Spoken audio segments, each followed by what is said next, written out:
Jocelyn van der Mullen. Welcome. Thank you. You have 5 minutes with a possible extension of 3. If you could give us your name for the record and the agenda item you're speaking to when you're ready. Thank you.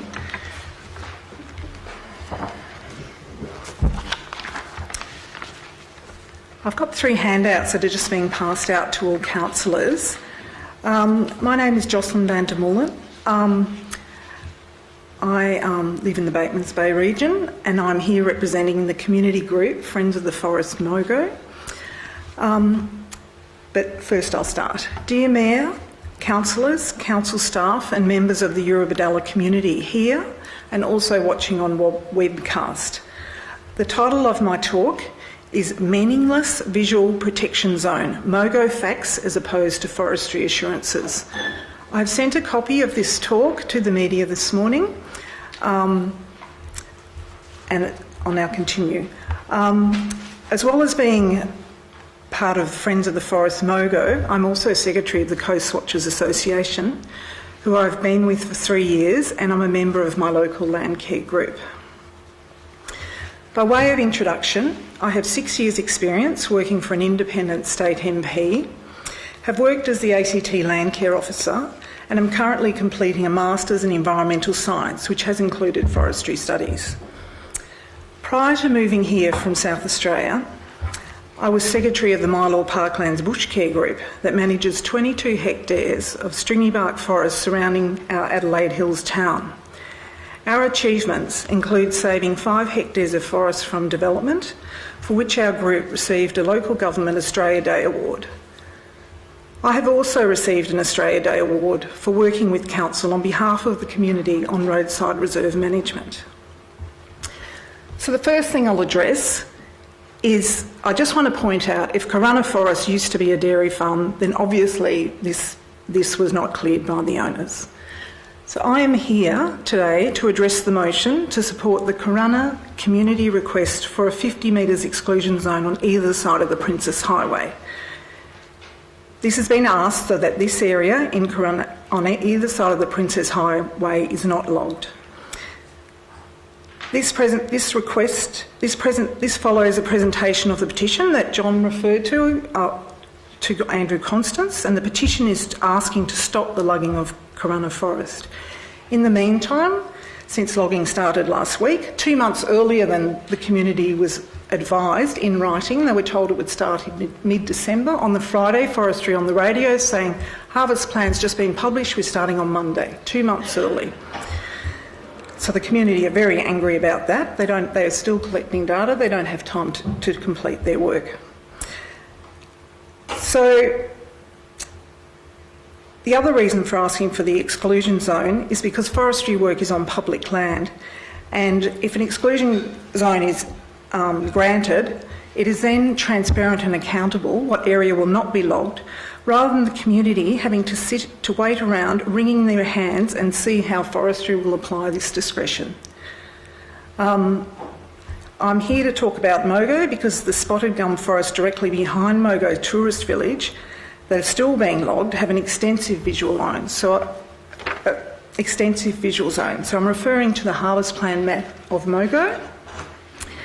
There's a triangulated green hatched area, that's the visual protection zone. I've also given everyone a photo. This is what that area looks like now that it's been logged. That photo's also gone to the media. So you can see quite clearly from this photo that this visual protection zone is a burnt out cleared area that has been heavily logged. So I'm going to explain how this happens. Over the horizon of this photo is Tomakin Road and the Mogo Zoo. This area is next to the nature walking trail that was established with bicentenary funding and starts from next to the Gold Rush colony. So it's a nature walk. So in this harvest plan map, the green hatched area is marked as FMZ 3B STS heavy. So it's actually a visual protection zone that's marked for heavy logging. In the document that accompanies it, it states a visual protection zone exists throughout the entire half of compartment 145 and to ensure an even canopy where no holes are created. So us locals naively thought that this whole valley would be selectively logged, as forestry are now assuring Corunna. However, as you can see, this visual protection zone has had whole swathes cleared. Our friends group contacted forestry, copying in the EPA, and the written reply was that concerns about holes in the canopy only apply if you can see the holes when you drive by. So as always, the devil is in the detail. So now I refer to the Corunna Forest Harvest Map that I know you've all got a copy of, which also has this green hatched area, in this case on either side of the Princess Highway. I apologise, but your 5 minutes is up. We have a mover, Councillor McGinley, for a 3-minute extension, and a seconder, Councillor Constable, for a 3-minute extension. Councillors, those in favour? You have a further 3 minutes. So, as I was saying, the Princess in Corunna Forest, which is just south of Narooma, you can see the road to Mystery Bay on this harvest plan. The Corunna Forest goes on to Corunna Lake that people do kayaking on, that there is commercial and recreational fishing in. So I was explaining how this harvest area is also a visual protection zone. So I understand at the forestry briefing that council has received last week that forestry gave assurances that, and we've discussed that already with John, that the first 15 or 20 metres would not be logged, and beyond that, the remaining 50 to 60 metres, what forestry is saying is that it will be logged in a sustainable way. Now, this is where, the title of my talk comes into play, where I talk about, MOGO facts as opposed to forestry assurance, and that's why the community need an exclusion zone, because they can't go on, sustainable logging, when they see and the Corunna people have been here, when they see what happened at Mogo in a visual protection zone, just waiting around to see what forestry are going to do is not good enough. It's not transparent and it's not accountable. So now I've gone through a little bit of description, but if it seems too complicated, we can just refer to the ABC South East News Bulletin on Friday the 14th of September, in which Lee Blessington from Forestry states that only the first strip of trees will be left on either side of the Princess Highway at Corunna. So councillors, you are representing the interests of the community and tourism, not the interests of the logging industry. I appeal to you to support your community and support their request for a 50-metre exclusion zone either side of the Princess Highway. The community that care about Corunna Forest are protesting outside Andrew Constant's office on Friday morning, so your decision today will be viewed with great interest. Also, as the Hardwood Division of Forestry operates at a loss, implementing this exclusion zone will actually save the New South Wales Government taxpayers' money. We have recently taken decision makers to the area in this photograph, including Councillor Pat McGinley, both Labor candidates Fiona Phillips for Gilmore and Leanne Atkinson for Bega, as well as the Wilderness Society New South Wales campaign manager. Friends of the Forest, Mogo, is happy to take councillors to see the logged area behind the Gold Rush colony so that you can see the heavy logging for yourselves. Another point I can make is I'm looking now at the expected yields from the harvest plans. They're in both harvest plans for Mogo and Corunna. I noted that people were talking about the wood that's coming out of Corunna. I will say that 17% is going to wood chips and 3% is firewood. Your 3-minute extension time is over. Thank you. Councillors, have you any questions? Councillor Mayne. Oh, thanks, Madam Mayor. Good morning, Ms Van der Molen. So we've had our briefing from Forestry, who, by recollection, suggested some different stats, what you were just about to elaborate on. Can you give me your understanding of Corunna in terms of where that harvested wood will go? I think that was the point you were making. Were you just talking, maybe I misunderstood what I you have were heard saying. assurances about, see, the thing is with this debate in the public arena, we have to look at how public relations is used and spin. So what's very strange about when I look at Corunna Forest compared to Mogo is that Mogo has zero high-quality large saw logs, 25% pulp, 17% firewood. And similar figures, the next one will be logging next to the corn trail. In that, 35% is going to be pulp and 35% will be pulp and 27% firewood. So then all of a sudden we've got Corunna, and I've heard they're talking about 55% high quality saw logs. So it just suddenly jumped. From zero large quality saw logs in Mogo to Corunna. So even when the saw logs go to mills, some of those logs do get chipped at the sawmills. They get rejected there. I'm not sure. I don't have the information which mills they go to, but I do know that Eden sawmill is now faced with an operation that's being set up at the wood chip mill, where they'll be taking short logs out and processing it themselves. It was in the media that there was actually a threat to the Eden Blue Ridge mill there. Could I just, Madam Mayor, ask a follow-up question through, if I could? You alluded to tax loss or tax issue. I'm really interested in this because from a business perspective, does this make economic sense, this industry? Yes, no, I don't have an opinion on that actually, but you just raised something then about tax. Were you saying that we subsidise this industry? Yes, so the forestry comprises two components in New South Wales. We have the logging in the native forest sector, so on our public forests on state land, and we also have the plantation sector. So the plantation sector is primarily based around Tumut. So I've been there, I've spent a few days looking at all the factories there, and it's just going gangbusters. I mean, Visy have a huge automated factory there. There's a pine factory. There's laminated wood, a nursery, people are planting. But in the native plantation sector, I can refer to this report, Money Doesn't Grow on Trees, the financial and economic losses of native forestry in New South Wales. It was written in March 2016 by the Australia Institute, and the byline on this report is Native Forest Logging by the Forestry Corporation of New South Wales generated losses of $79 million over the last 7 years. Discontinuing the practice could deliver significant benefits to the state of New South Wales. Thank you. There's no further. Councillor Constable.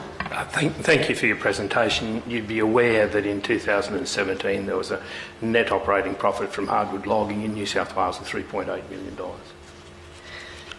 I haven't got that latest figure. Councillor McGinley. Through you, Madam Mayor. Thank you very much for coming in for your presentation and also for the tour. Thoroughly enjoyed it, even though it was a bit of an eye-opener.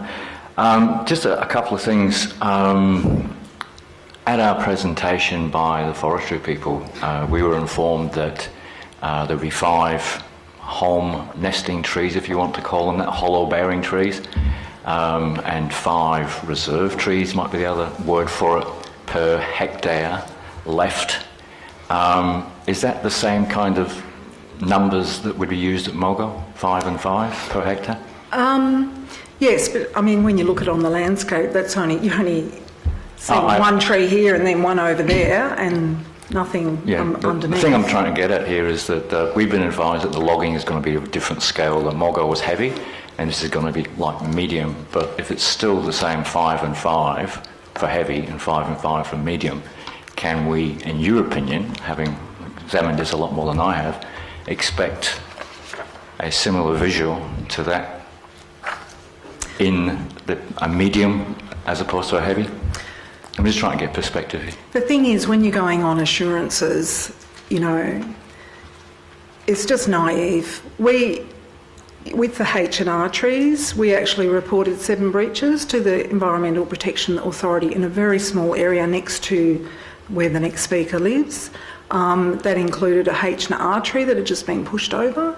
Next to these are logging contracting machinery. Is a great big machine on caterpillar treads. As it operates, it knocks off branches, it knocks trees, so there were also damaged trees. They weren't damaged enough to constitute a breach. That's what the EPA have said to me. We also reported, inappropriate hazardous waste processes, grease gun cartridges thrown in the bush, oil drums, rusty, dented, unregistered diesel cart with a half-flat tyre that Labor have suggested I report to the Roads and Maritime Services.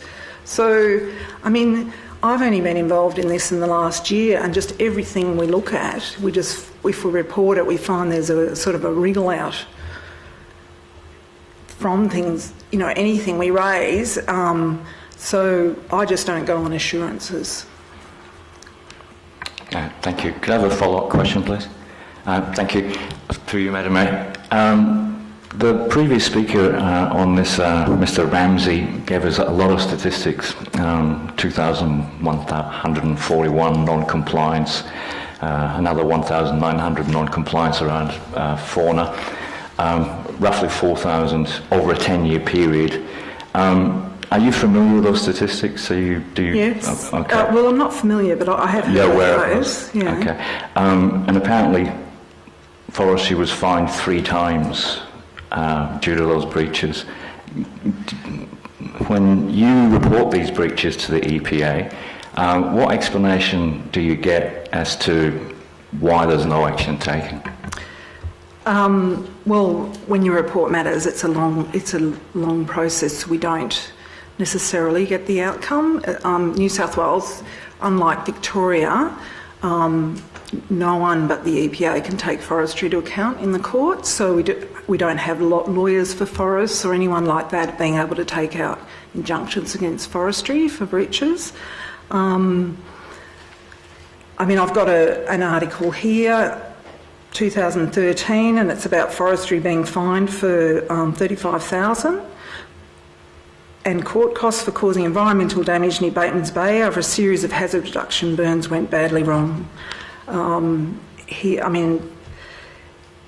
This is the words of the Justice Rachel Pepper, said the reasons for the offence included systematic corporate procedural and operational failures and inadequate training and supervision of employees. And it's about a burn that got out of control. Thank you. Thank you very much for your presentation. It appears there's no more questions.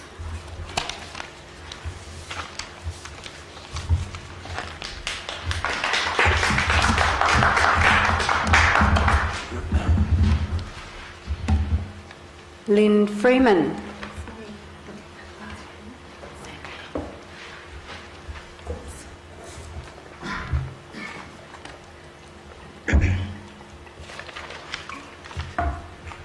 I hope you can bear with me. It's my first time doing this kind of thing. Of and course. I can only do it from a Mogo resident perspective. So just before you start, welcome this morning. Okay. You have 5 minutes with a possible extension of 3 minutes. If you could give us your name and the agenda item you're speaking to when you're ready. Okay, I'm speaking for me personally on the Mogo Forest, and my name is Lynn Freeman. Thank you very much for listening to me. This is basically a letter I wrote to various people on the 24th of August, slightly amended, so I might rave on a bit, but basically I'm complaining about the the logging around Mogo Village. The contractors have cut down trees that Forestry Corporation New South Wales indicated would be protected under their rules. Prior to the logging, I went on a walk with forestry staff and was advised trees over 30 centimetres in diameter did not fit the machinery and were not harvestable. There is a severe disconnect with those who make the rules and the actual work done on site. I'm not against selective logging, but I'm horrified to see 150-year-old trees, of which so few remain, cut down. Is this to be like whaling and other industries where the end result is extinction of plant and animal species, a process where Australia is a shameful world leader? 2 trees were cut down that I presumed safe. They were huge when I moved here 30 years ago. Most of the tree was left on the ground. I am reminded of their loss every day as I saw them from my home. Trees this big and old must have had hollows. Of concern to me is the huge amount of wastage. Surely there is a firewood harvest option other than the present situation where tens of thousands of tonnes are just pushed up and burned while still green and left smouldering for weeks, even now after the permits are required. Also, 2 other trees, a habitat tree and a retention tree, were pushed over and left on the ground. The size of the 2 big trees that I mentioned would indicate they were over 150 years old. They were worth more left in their role as a carbon sink than the 10% taken for saw logs or wood chip. On the ABC Gardening Australia program, it was said old trees are now measured in a dollar value, so possibly $40,000 each, destroyed for a $1,000 gain. This makes no sense. These trees were left standing when the area was logged several times between 1957 and 1996. Why are these old trees being taken now? Obviously, selective logging no longer applies, as previous logging was nothing like this. Today, logging has moved back to a clear fell mentality despite all the science showing the foolishness of this. I have been told selective logging was not possible with the big machines. Is this true or just an excuse not to? All speed and least amount of care for the maximum short-term dollar. The huge heavy machinery is used to drive over and crush everything. Every wattle, every casuarina, every burrawang, every banksia. Even 25 centimetre thick, tall, straight timber pushed over and crushed. I personally saw these trees being pushed over as rubbish.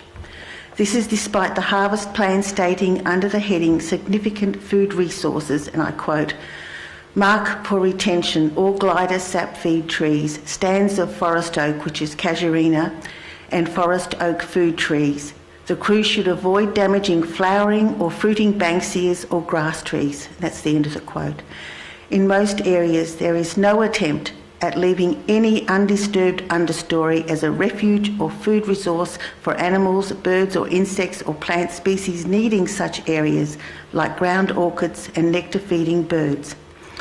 All the earth has been turned over, with remaining tree root zones damaged with minimal erosion control. All the sediment will wash into the creeks. 2 trees were also taken near the creek inside the 10-metre buffer zone. The remaining trees will be subject to increased wind and drying out. Regrowth would be a thick, impenetrable fire hazard like it is now on Buckenbauer Road, where a forest, but not the forest, has regenerated. This logging operation is a complete travesty. I would like to see personally an immediate suspension of logging until it can be demonstrated that the contractors and the on-site forestry staff responsible for adhering to the implementation of the actual forest plan do so and are held account if not doing so. Presently, the pattern seems to be of forestry appeasing with false assurances, people viewed as troublemakers at the sites of their immediate logging operations. Then it's business as usual once the fuss has died down, and that to me equals environmental vandalism. God knows what has occurred in areas where they have not been under any scrutiny. Clearly self-regulation isn't working, and on-the-ground staff can do whatever they want with impunity. My hardwood cottage was milled by people I knew who never treated the bush with such disrespect that this now industrial logging shows. Perhaps a name change is in order. I apologise for interrupting, but your 5 minutes is up. Councillors, you have a mover, Councillor McGinley, seconded by Councillor Constable for a 3-minute extension. Councillors, those in favour? You have a further 3 minutes. Thank you. I was on the last paragraph. Thank you very much. Maybe a name change is in order from Forestry Corporation New South Wales to Logging Corporation New South Wales, as this seems to be their priority, not stewardship of the bush. Thank you. Thank you for your presentation. Councillors, are there any questions? Councillor Main. Thank you, through you, Madam Mayor. Thanks, Ms Freeman, for your presentation this morning, for your considered words. I noticed you you alluded to needing to shine a light on this industry. You're not potentially calling for a Royal Commission, are you? But you don't have to answer that. The question I actually want to put to you is, again, we're an advocacy. We can advocate as a council. It sits within the state remit. Have you approached Labor, I believe. Have you approached Liberal and, the Coalition and Labor to advocate your views? Because I think that's where this really needs to end up. What happened with me was I got stuff through the mail, and they only contacted people that had direct access, a boundary on state forest. So a lot of people in Mogo didn't even know there was forestry logging going to happen until I put up some posters. So I was sort of thrown in the deep end, and I was assuming naively that it was going to be forest logging as it had previously been done, because I've been in Mogo for 30 years. And they went in and they took selective logs, made a bit of a mess, but left a lot of understory and left a lot of old trees, and it was visually nice and a very pleasant place to be. But this time, it's obliteration. I mean, I can't describe it. It's horrifying. I'm not an expert in this field. I don't know, unlike the other speakers, I'm pretty well uninitiated, I suppose you could say. But I'm just speaking from my perspective of what I've seen and what it's like to now look out onto a hillside that has, that before was pretty well rainforest with tree ferns and everything, and there is nothing left, and everything is churned up, and it's on a steep slope, and it's just terrible. It's just so disrespectful, and nothing. I don't know if this is part of your question, but there was whole sections, because I used to do a lot of bushwalking. And there would be whole sections that would be pretty well just all casuarina with no harvestable timber in them. And all these were just pushed over. And it takes something like 5 to 7 years before there is regeneration of the casuarina to produce cones for like the endangered glossy black cockatoo. I think I went a bit off course there, but I apologise. And I think you've answered the question. Yep. Thank you very much. Councillors, are there any further questions? Councillor McGinley. Yeah, thank you. Through you, Madam Mayor. Thank you very much for coming in. Thank you. Doing very well for your very first scary. time here. No, you're doing great.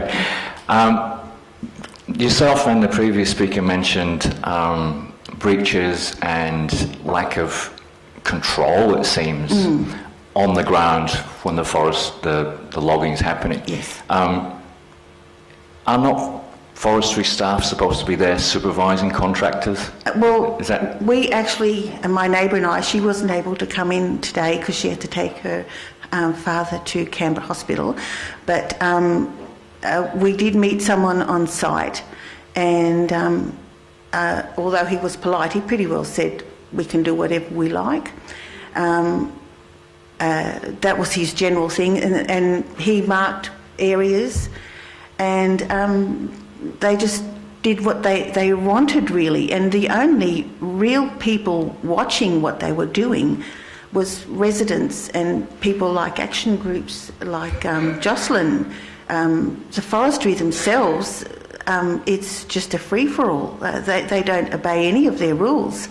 If you read what they're supposed to do, and as this gentleman here was saying, well, I've got this map that says this, and this, that's not what they do.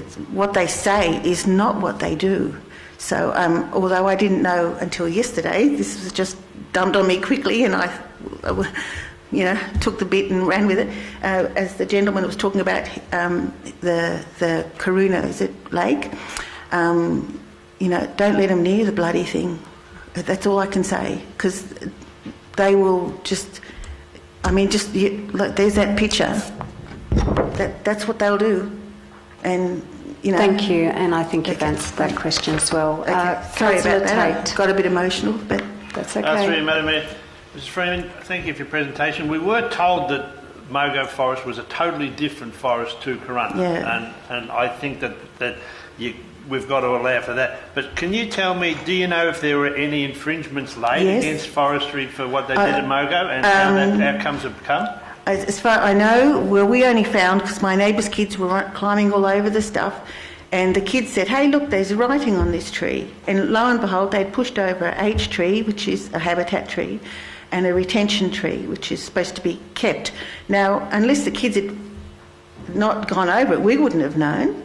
And honest to God, I can only reiterate what they say is not what they do. That they might have said, we'll do this, that, blah, blah, blah, blah, but that is not what they will do. They will do this. It will look like that. Through you, Madam Mayor, again, I asked, do you know if there were any infringements? I don't know. Apparently, and it takes a long time, as Jocelyn was saying. These have been reported to the EPA, is it, Jocelyn? And whether or not they have gone ahead with that, I don't know. Councillor Nathan. Thank you. Through you, Madam Mayor. Lynn, walking with a cane myself, I know just how difficult physically as well as emotionally today must be for you, so I thank you for coming in. You mentioned that everything was squashed. Now, in the presentation we had from Forestry, they said that the debris would be squashed because that reduces the fire hazard. Do you think there's a difference between the squashing you saw and the squashing that we were told would happen as a fire protection measure? Well, what I couldn't understand is why on earth they were squashing. Why not just leave it as it is? Why not take the logs you want? And then there's areas, why not just simply leave them as forest? There was beautiful timber, that thick, tall, straight, which in the future could have been harvested. And this huge, monstrous machine literally just squashed it all down and it was pushed into a heap roughly. Later, and because it was past the burning time, this is going all drying out and going to be burned later. But prior to that, they squashed it together green, and it smouldered for weeks and weeks and weeks. I don't understand the reason behind, although we did get told, I must say, that it was to regenerate spotted gum and I think ironbark and something else as preferred timber. But still that didn't explain why on earth areas weren't left where those trees weren't. I can understand if you take a tree, that part there, and then around it you make disturb the soil, and so there'll be regeneration of that species. But in other areas where there was no timber that could be taken, why wasn't that just left as it was? You know, they literally, even in areas where they left some trees, took out all the undergrowth, so there is nothing left for the creatures. There's no wattles flowering, there's no banksias, and which is the opposite of what they are supposed to do by their own rules. I don't know if I have described that well enough, but... Thank you. I think you've answered the question. Councillors, are there any further questions? I thank you for your presentation, and hopefully now that you've done it once, you realise it's not as scary as it would have seemed, and you will come back. Scary. Thank you. Thank you.